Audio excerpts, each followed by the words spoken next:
demand edition, where we talk much about Islam and science. For the past around 6 or so weeks, we have been running series to do with the halal diet, what is prohibited and what is acceptable in terms of the Islamic jurisprudence. For people who have been following, you should have, as you know, watched a number of things that we should be knowing, and they should be at our fingertips. But perhaps we could not go further, deeper than what we explained in those series, even when there are other things that we could do, touch on, especially now for the past week. We handled the issue of slaughter and quite a number of things that we were not able to tackle, but we think that that dose is good enough for our viewer, and you can be able to safeguard yourself regarding the issue of the halal diet. It is the 5th day of the Hajj, 1445, and the 13th day of May 2024. Once again, we are here to make a recap of this program that we have been running for a number of weeks. I'm your host, Brother Menya Ayub Kibedi, and in the studio I have Sister Dr. Nachinsige, who happens to be a senior lecturer at Chambogo University and the head of the department, and also lectures at IU. I want to thank you so much, Sister, for honoring our invitation every other day that we call upon you to come and share with our viewership. Please take a moment to greet our viewer so that we can be able to commence our program, inshallah. Sister Nachinsige, please.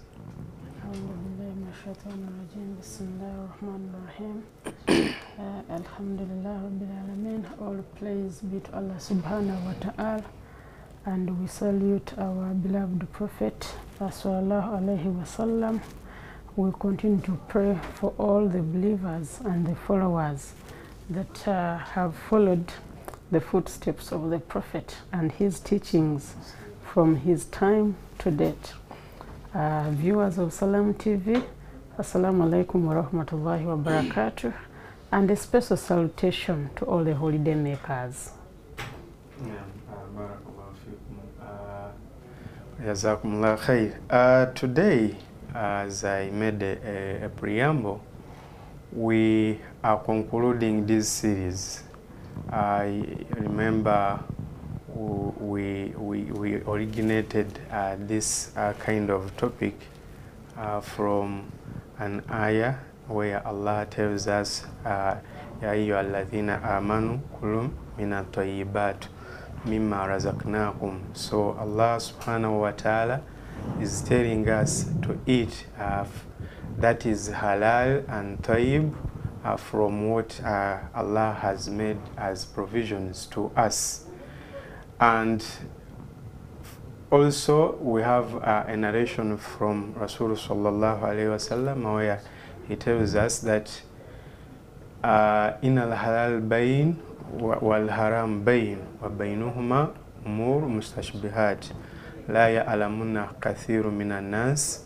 So Rasul sallallahu alayhi wa sallam is telling us that verily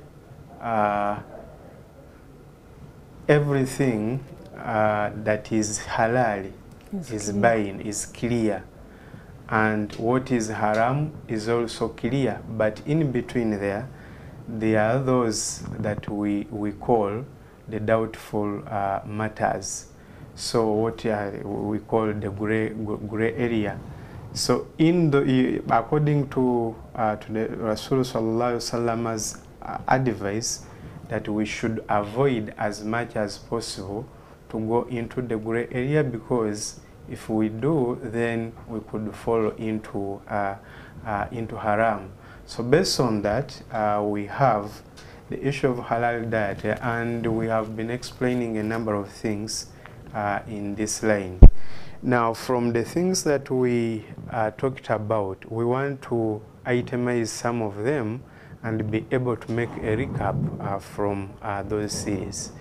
So to start with, Sister Nachinsige, we talked about adulteration of food with some ingredients that are haram, or those that we are not very sure about regarding their legality. In a few minutes, please, for members who are viewing this maybe for the first time, can you please make us understand when we talk about adulteration of our food and drinks, what are we talking about, and what is used to do this kind of adulteration? Thank you very much, Brother Menya. Talking of adulteration of the would-be halal food with what is not halal or what is haram. To start with, we said that we can categorize our food into what is halal, what is haram, and then what is makruh or what is doubtable, which we don't know where it falls from that hadith. But we also observe that, explicitly speaking, Allah subhanahu wa ta'ala has allowed us to consume everything that He has created on this world. Allah says, eat what is halal and toiban. And everything that Allah subhanahu wa ta'ala has created is halal, except that which Allah subhanahu wa ta'ala has prohibited Himself. And we gave examples of what is prohibited in terms of food. And we said what is prohibited in terms of food are pigs and their descendants, blood, you can understand its derivatives. We talked of almaita or carrion, animals which have died without proper slaughter. And those animals which have been slaughtered without mentioning Allah's name, we said those ones are explicitly haram. And in terms of drink, we also add intoxicants. And we say that for all plant animals, they are all acceptable for Muslim consumption, except those ones which are poisonous and intoxicating. Whereas for animals, all terrestrial animals should be slaughtered following the Islamic slaughter method or the halal slaughter method that we detailed. And yet for aquatic animals, we say that they're all acceptable, they don't even need slaughter. Now when we say adulteration, it means directly or intentionally adding something which is prohibited or which is najis into food which would otherwise be halal. And we used an example of when someone adds water into milk. That is adulteration, because they are sure their intention is to add water. But then also the other one would be accidentally. That is contamination, accidentally. You're using the same machine, and because of the same machine, you were working on an ingredient that is halal, but then you introduce maybe a utensil or a tool which was used for non-halal, and it contaminates your halal food. And from that, we say that it is better that there is physical separation between what is halal and what is not halal, even in our kitchen, even in hotels, even in industries, the way the food is prepared. If you're preparing non-halal and halal, there should be a clear separation, physical separation. If you have a fridge for halal and then have another one for haram. Not to find one fridge there is beef, there is pork, there is what. They should be clear. And then also for halal food, during its processing, so let us look at the entire food chain. During preparation, during cooking, during processing, during distribution, during warehousing, during retail display in the supermarket, during cooking and even during serving, at the point of serving, the tools, the utensils, the everything that we use for halal should be physically separated from those ones which are haram. And in the event of wanting to convert a utensil or a tool that was used with non-halal, now you wanted to introduce it and use it in the preparation for of halal, then it has to first undergo ritual cleansing. Mm. So that we protect the integrity of halal food. It does not come into contact with what is haram. Okay, barakallahu fikum.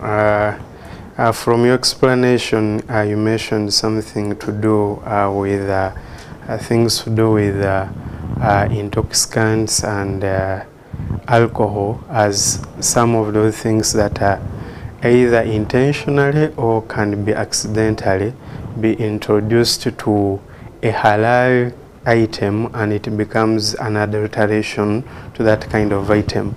Let's talk about now this issue of alcohol and any kind of intoxicants. Okay. Thank you very much. Scientifically speaking, alcohol means any item which has a hydroxyl group, which has an OH group. So it can be so many groups of alcohol. But our major concern in terms of halal and haram is ethanol. Is ethanoic alcohol chemistry-wise speaking, you can say C6, the C6 alcohol. Why? Because it is the one which is consumable. The other types are even lesser. You can't consume them. Now, we know that naturally speaking, because of chemical transformation, a fruit or a fruit juice or food can be converted from sugar to alcohol. By the way, even later from alcohol to acid or to acetic acid. But once this food has converted into alcohol, and the alcohol content of this particular food goes beyond 0.5%, then it is no longer acceptable.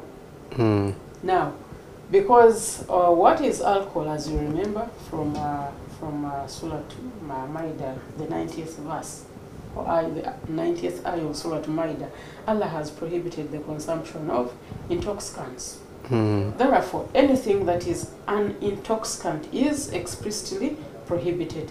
Therefore, its introduction to food, whether during cooking, intentionally or unintentionally, we talked of introducing it during baking, all that renders all these foods haram, because we have introduced an item which Allah subhanahu wa ta'ala prohibited. However, we say that the threshold or the limit is 0.5% because of this natural conversion. The concept of istihala, remember that there can be transformation. So because of this, we limit the alcohol percentage to 0.5%. And because of the concept of makruh, where we don't want to fall between the doubtful, in between what is known as legal and what is illegal, we should avoid the gray zone or the doubtful. For that reason, we said things which we are not sure of. For example, these days there is non-alcoholic wine. I don't know whether there is maybe also non-alcoholic beer or non-alcoholic things. We said that is a gray zone for us because we do not know why it is termed as non-alcoholic. If it is juice, name it juice. If it is wine, or we then name it alcohol. So we try to avoid that gray zone. Just to be explicit on this issue of intoxicants and alcohol, could you mention some of, like ABCD in terms of if, because me as a lay person and in the interest of my viewer, I may not know things that can intoxicate, things that can fall into this issue, animal called alcohol.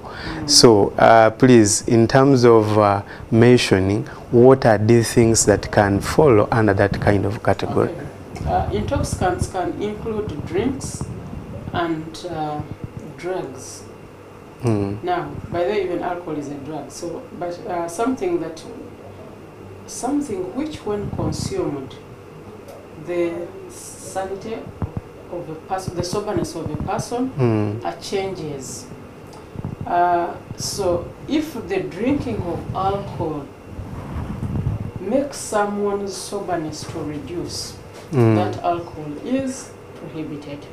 If for the consumption of a certain plant, because there are always debates of marijuana, kuba, shisha, there is the other one, some electric cigarette, fuel from, I think, airplane, fuel or what, anything that changes your soberness is haram and should be avoided. And by the way, remember, we are not even supposed to come to Swala when we are not sober. Yes, when we are not sober. So for the integrity of our religion, if we have to be pleased before Allah subhanahu wa ta'ala, everything that is associated with being intoxicating, I think as Muslims, we should be able to avoid it. So these things, wine, champagne, vodka, gin, all those things, spiriti, walaji, all beer, ale, all those ones, they are not for us Muslims because they are intoxicating. However much someone is your beloved one, if the gift they can offer you is a bottle of champagne because it is the most expensive gift they can think of, please, for the good of your religion, you should have the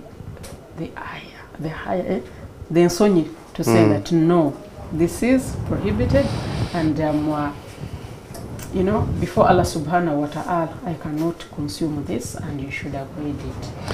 Okay, also from your explanation, among the things that are prohibited, you talked about the pig, or you know, most known as swine, and its products. And from these products, understand there is lard, gelatin, and the like. What are these in layman's language? I think the swine is clear, but these are the things that come from the swine may not be that clear to a layman. Yes. Things that come from swine are so many, but in terms of food, it can be pork, and of course, which is unlikely that as a Muslim you can go to look out for pork. But pork is disguised in other ways, and a person may not directly know that what they are consuming is pork. And we said this includes such things as ham. A ham, that slicing which they use for sandwich, especially for breakfast meals, that a very nice pinkish piece of meat, very well sliced, which they put in the middle of bread in hotels, especially those 5-star big hotels for breakfast. We say that is ham, and ham is from pork and therefore prohibited. Bread with breakfast. Yes, the bed is breakfast. Colleagues, be careful. Then we also talked about bacon. We said almost 95% of the bacon on the world market, on the market globally, is from pork, and therefore if you find bacon, you know, it may to come as chicken stuffed with bacon, maybe bacon something, please try to avoid it for as long as you can. And the other one is lard. We said lard actually means pig fat. This lard has been introduced as an ingredient in a number of things: sausages, meat pies, minced meat. Even in cooking, people use lard fat because it is readily available, it is cheap. So my brother and sister, you don't need to first know. They will not tell you until this is, here they use the word echigodoi, the chisavo of pig. They will not use that word, but they will tell you, you'll see a list of ingredients, and there is that.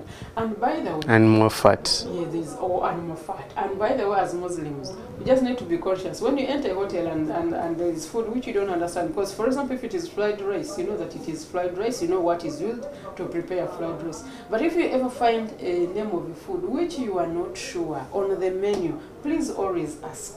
But we need to be adventurous. Yes, Now, you need to be adventurous. Now, when you are being adventurous, please ask so that you know the ingredients. Otherwise, you will be shocked to see something called maybe, let's say, vegetable pie spiced with what? Then for you, then all of a sudden you are falling into what is prohibited. And that's what we are trying to avoid, and we are trying to sensitize ourselves, not because we are so knowledgeable, but because at least we have had experiences, and we want to share those experiences for the benefit of our Muslim brothers and sisters. Okay, you did mention about in your just recent explanation, you mentioned something to do with sausages as something that is doubtable. Oh yeah, sausage as a food is very delicious, and it's not haram. But the ingredients which are used to make the sausage may render the sausage haram.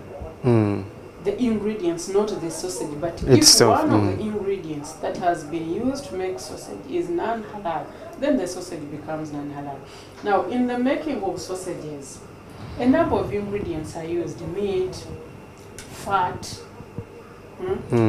spices, curing ingredients, etc., etc. The list is big. But for our concern in terms of halal is that animal fat which is added. Of course, we know that it can be replaced or substituted with maybe vegetable fat or what, yeah? But most people, they use animal fat. And they're just going to say animal fat. You look at the list of ingredients and there is animal fat. And I think for the good, whenever there is animal fat, either ask another question or leave. Because it is questionable. Now, if that animal fat, and we know that the cheapest and the most readily available source of animal fat is lard. So in the sausage that is being manufactured from such a secular country like Uganda, there is a very high likelihood of having lard as the animal fat. Then the other issue is about the sausage casing. Because the sausage casing can be from a plant source, which is okay, from cellulose. It can be from animal source, an animal derivative like collagen.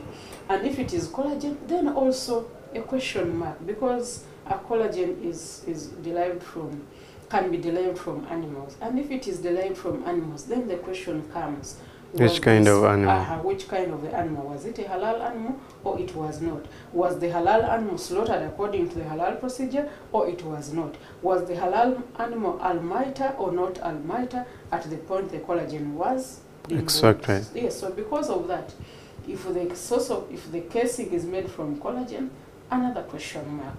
But to make matters worse, the casing could be from animal intestines, and maybe sheep intestines, goat intestines, and the pig intestine can be used as a casing for a sausage. So, whereas, of course, the sheep, the goat would be okay, but just imagine a scenario where the casing is made from the pig, which we explicitly know that it is halal. So because of the so many question marks that are surrounding this sausage, if the sausage does not have a halal mark, and a halal mark from a competent authority, which you are from a credible competent authority, not just someone writing there halal. We remember the other issue of the halal product that was one of the local supermarkets here. We don't want to go into that. But if you find a halal mark on a sausage, then that would imply that this person, this body that has done the halal certification, has given us the assurance that they tested all the ingredients that were used in the manufacture of these sausages, they authenticated this product as halal, and therefore, for us, they are our source of validation that the product is halal. But once the product is not certified, because sausages are made from the industry, therefore they need certification. The same way we look for a Q mark of UBOS, UNBS. National Bureau of Standards, or Kenya Bureau of Standards if you're from Kenya, or Tanzanian Bureau of Standards if from us. So the same way we look for the quality mark of a competent authority that gives guarantee that this product is safe, for us to be certain that the product is safe. For a product to be halal, then we need that Q mark. And in Uganda, as we speak of today, we have 2 competent authorities that are responsible for halal certification. That is the Uganda Halal Bureau and the Uganda Muslim Supreme Council. So if we don't find a halal mark from either of those 2 bodies, then for the best, we can leave that society for Barakallahu fikum, jazakumullah khair. Thank you, Doctor, for that kind of explanation. At least so far so good. For people who have not been following, at least we are having a recap of what has been covered in the past 6 weeks or so. So right now we are going for a short commercial break, and when we come back, we'll pick right away from there, inshallah ta'ala. So don't go. Yes, Salam TV. Poor families spend up to 25% of their household income on malaria treatment, and a malaria sufferer loses 1 to 3 weeks of work per episode. This means that malaria prevention contributes to poverty reduction. This message is brought to you by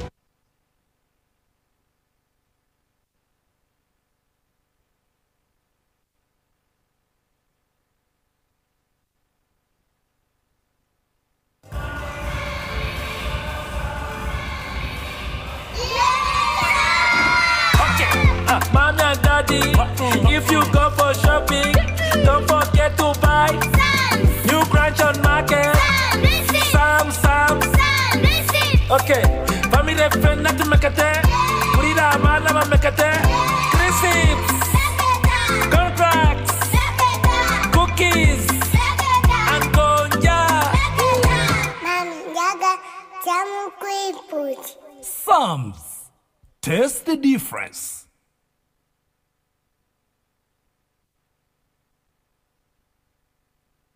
Want to elevate your entertainment? Then add Showmax to your DSTV subscription at no extra cost. Showmax is not a TV channel. It's an on-demand video streaming service on Showmax.com. To add Showmax to your DSTV subscription, simply use the My DSTV app. Select Add Showmax. The app screen will confirm that you qualify for Showmax at no extra cost as a DSTV premium subscriber. Now you can enjoy exclusive shows and movies. Add Showmax to elevate your entertainment. One by one makes a bando. United Media is your gateway to a countrywide radio station. With a coalition of more than 120 radio stations, 15 TV channels, 20 online publications, you can cover every region and community with convenience and no hassle. Guaranteed impact with consolidated communication and localized engagement. Whether it's an MDA, development partner, FMCG or regular advertiser, United Media is a truly one-stop shop for your communication needs. United Media, together we will shape the future. Explore, enjoy and dance to the latest content, beats and kawozi from Uganda and beyond. Simply go to your Play Store or App Store right now, find Afro Mobile, download it straight to your phone and get started. Is it TV you want? Simply open the app, click on TV, select the channel you want and watch live. Are you busy right now? Then check out On Demand or enjoy in your free time. Afro Mobile. The future is now.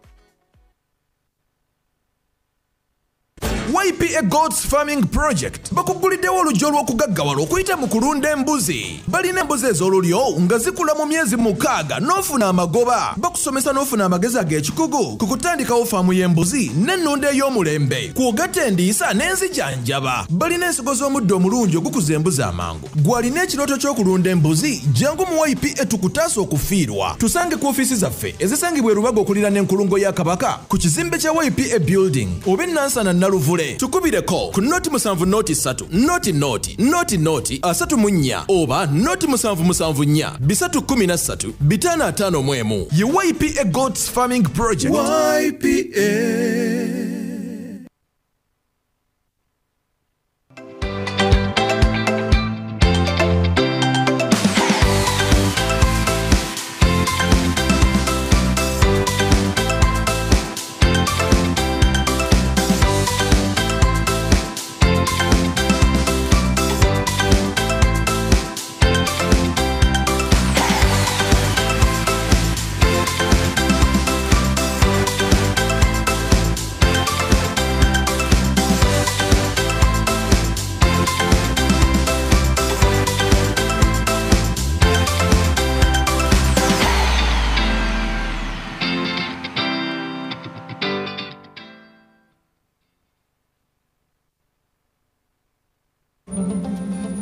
My friend, just enter.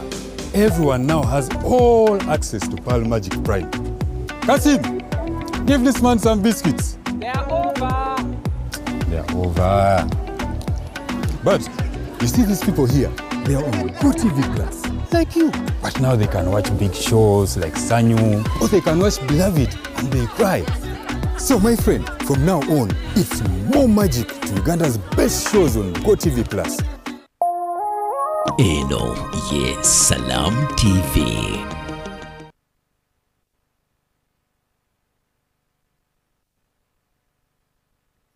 Warahmatullahi wabarakatuh. Once again, welcome back to this Alhidaayah show, the Monday edition, where we are talking about the halal diet, what is acceptable and what is prohibited. We have been able to cover a number of aspects in our recap, and we hopefully by the end of the program you should be able to at least to take this as your summary for the past 6 weeks or so. So sister, when we went for a commercial break, we were talking about you know, those other previous things, including the sausage. In the interest of time, I wanted us to talk about now this issue of slaughtering and the other components that are embedded in slaughtering. Of course, for somebody who was here, was watching the previous week, at least we made mention a number of things, our considerations in the issue of slaughter, but as a recap to this issue of slaughter and stunning, plus all other things that are embedded in slaughtering, what can be our take-home message on this kind of aspect?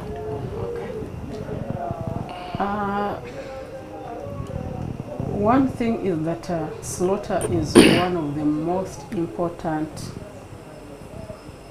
steps in the production of food that is halal. And therefore, as such, a lot of importance should be attached to it.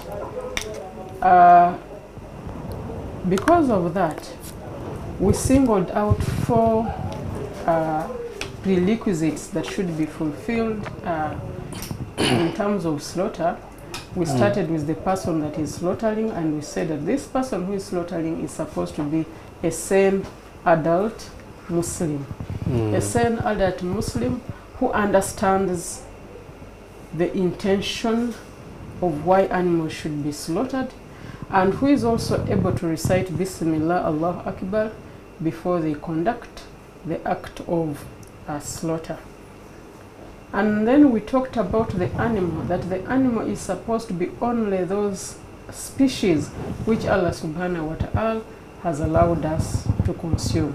Now, that animal which Allah subhanahu wa ta'ala has allowed us to consume, in other words, the halal animal, is supposed to be alive.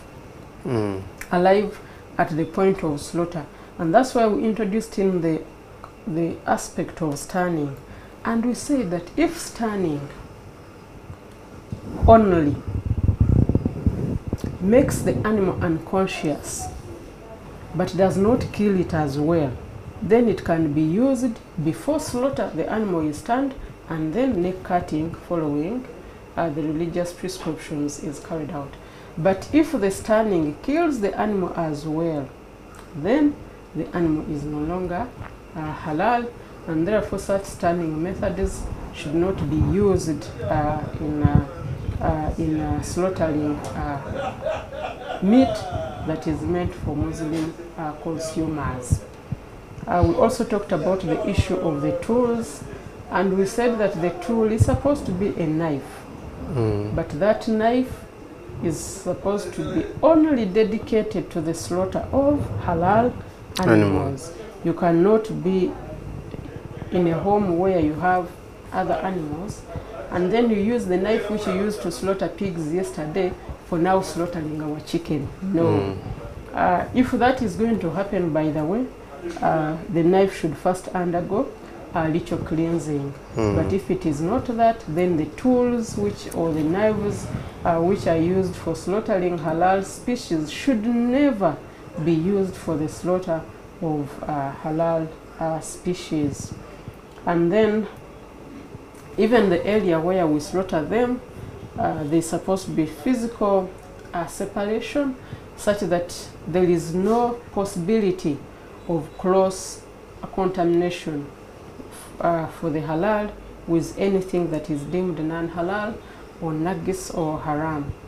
And then last, about the procedure, we said the action of slaughter that is halal is supposed to sever or to cut the major blood vessels in the animal's neck, as well as the esophagus, the other pipe for air, for food, esophagus, and then the other pipe for air, the trachea, and all of them are supposed to be severed. Of course, scientifically it has been indicated that by the time all these are severed, even the vagus nerve, the one that is supposed to send stimuli to the brain, is normally severed, and therefore the animal will not feel pain as a result of slaughter, but which could be a topic of some other time. But for today, we are saying that the person who is slaughtering should be a sane adult Muslim, using a knife that is sharpened and is not used to slaughter other animals.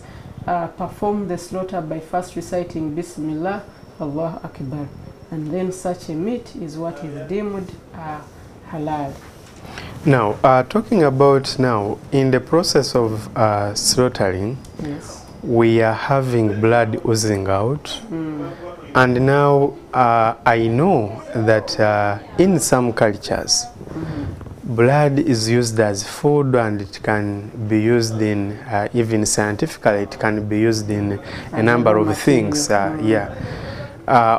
What is the Islamic concept regarding blood? Because, you know, Islam, we should be cautious on everything. I know that this is something that is delicious in some communities. Of course, as explicitly indicated in Surah Maida, verse 3, ayah 3, blood is prohibited.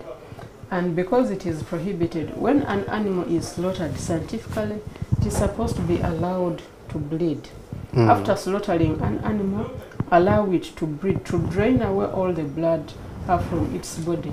And it has been indicated that if an animal is allowed to bleed for 3 minutes, 3 minutes, 180 seconds, then all the blood is able to come out from the animal's body, and it will drain away. And by the way, even for us in science, we discourage the consumption of blood, because blood is a habitat of so many pathogens that can cause disease. Blood is also a promoter of oxidation, which can spoil the meat.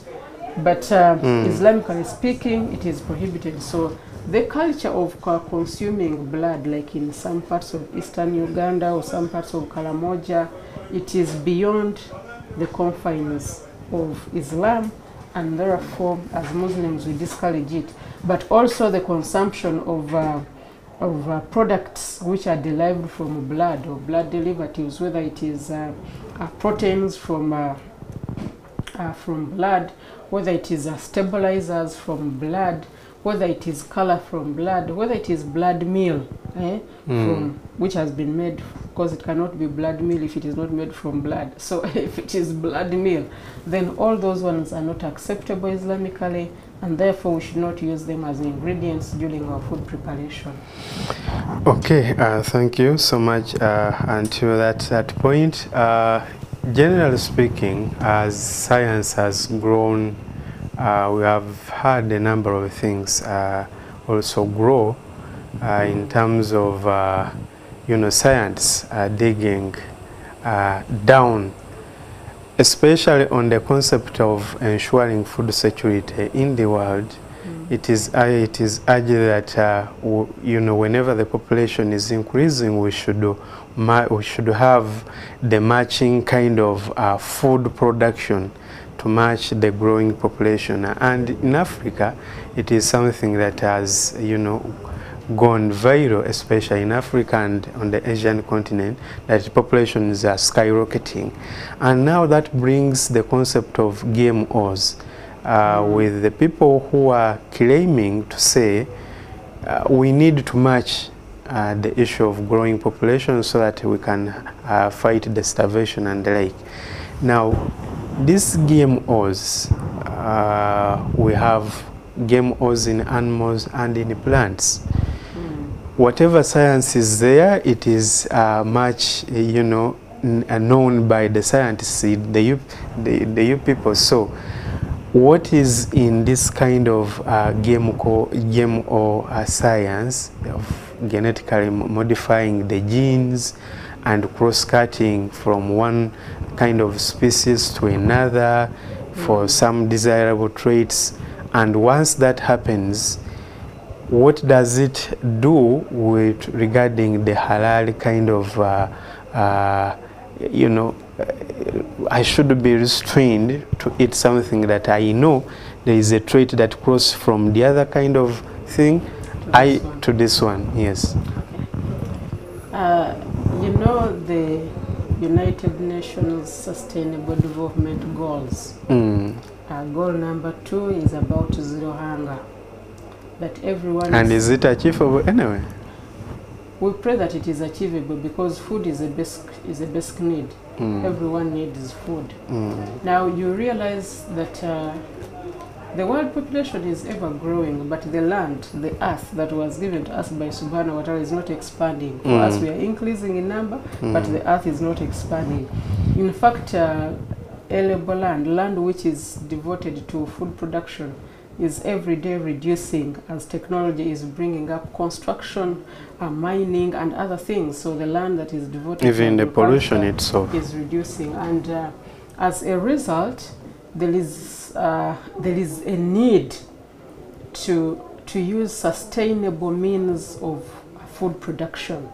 And sustainable means of food production have called for intensive methods of producing food. If it is animals, you want to use a very small space and produce so many animals. If it is even in terms of number, then if the other animals were used to grow, like when we are growing up, our chicken used to mature maybe after 2 years. These days you find chicken maturing in 6 weeks. Actually 3. Using a lot of growth promoters and the likes. Now, if the source of these growth promoters is halal, it is okay. But if the source is not halal, then growth promoters, we shall put a very question mark. Now, going back to the issue of the GMO, the genetically modified organisms. Of course, the rationale behind the introduction of genetically modified organisms, or food engineering, or genetic engineering generally, was about making sure that we can produce enough food to cater for the nutritional needs of the world population. And in doing so, genes which are desirable, like for example disease resistance, a long shelf life or a long green life, means that if you harvest a tomato today, you remember when we were young, once you harvest a tomato today, within 1 week it will be spoiled. But these days there are tomatoes which you harvest, and even for 3 months the tomato has not yet. It's very fine. Yeah, so increasing that green life of the food. Now, in doing that, genetic engineering has come in, and genetically modified organisms have come on board. But for us as Muslims, it's just this single yardstick. If the source of the gene that you are introducing is halal, then the GM will be halal. If the source is haram, then the GM will also equally be haram. Of course, we can't talk of if the food is haram and you're introducing a halal gene. That does not. How about the effect with my body? About the effect on your body, the effect of GMOs on your body. Yes. That is a very, very, very, very huge topic that I want to assume goes beyond the scope of what we are looking at right now. But they are both good effects, but there could be some bad effects which must be scientifically proven, otherwise they remain allegations. I like the way you concluded it. Now, in the interest of time, because I have a number of things here to ask, but in 1 minute, just before we get to a way forward, let's talk about the E-codes which are used in the food additives and like. Those numbers which they put on food, E634. E749, what do they imply? Actually, those are ingredients. And the implication to us who want to be cautious about the halal. Because the code of practice for labeling and packaging foods requires that the manufacturer indicates the list of ingredients that they have used in the manufacture of this food. But oftentimes, especially food that is coming from the European Union, they will use E-codes. E-code to represent a given ingredient. But whereas, because those are branded items, I will not single out the different brands of this food ethically. But as a Muslim, if you ever find a food that has a list of ingredients, and some of them have E-codes, first put a question mark until when you're sure of the question mark. Particularly when the E-code is talking about stabilizer. Because we said that the stabilizer can be gelatin, which is questionable. If the E-code is where there is colorant, because the colorant could be maybe coming from cochineal, because as you know, some schools of thought do not accept the consumption of insects or things which are looked at as filthy what. So the cochineal insect is one of those, and because of that, I think even in halal authentication in certain countries, once they find cochinic acid present in the food, they declare it non-halal. So if the colorant, you find colorant and then there is an E-code, also you can put a question mark. So where the question mark is where we use fat, is where we use stabilizers, is where we use items like stearol, like glycerin, like monosodium. Now, if you find those ones and then their E-codes, first verify. Okay, thank you so much. We are winding up this program, but we can't wind up before we give a way forward for our viewer, because from what you have talked about in the very past many weeks, these things need some kind of a guru, somebody who is well grounded in identifying and being that cautious. But we are not all there. We are not that learned. We are not that scientific. So what can be the way forward if in some kind of a simple step, the ABCD, that if I do A, B, and C, I can avoid falling into this? Perhaps that will be our concluding remark in this kind of program. Thank you very much. And maybe let me classify it in terms of the different stakeholders. What can be done? to make sure that there is the integrity of halal or bland halal. Government, you have a role to play. As government, put in place competent authorities and let your competent authorities produce standards.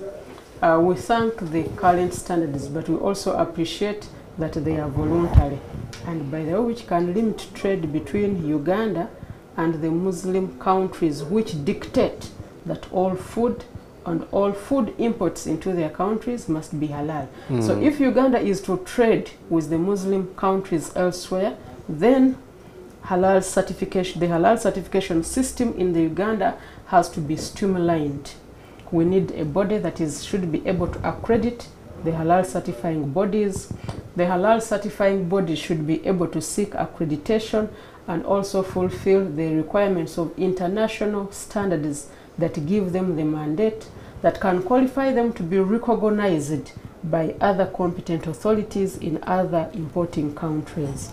That is on the side of government. On the side of the consumer like me, the manufacturers that process the food. The labeling, the code of practice for labeling dictates that you should indicate the list of ingredients that you have used in a particular food. Please be specific. If it is lard, say lard. Don't hide in animal fat, such that they consume. The same way for allergens, it is very clear that if you have used any food that is an allergen, indicate on the label, such that the person that is sensitive to this allergen is able to identify that food and will avoid it, please. If it is an ingredient that compromises the halal status of the food, indicate that, such that we are able to avoid it as Muslims, and then also seek halal certification, such that the consumers can have that assurance that your products fulfill their requirements. And now for the consumers.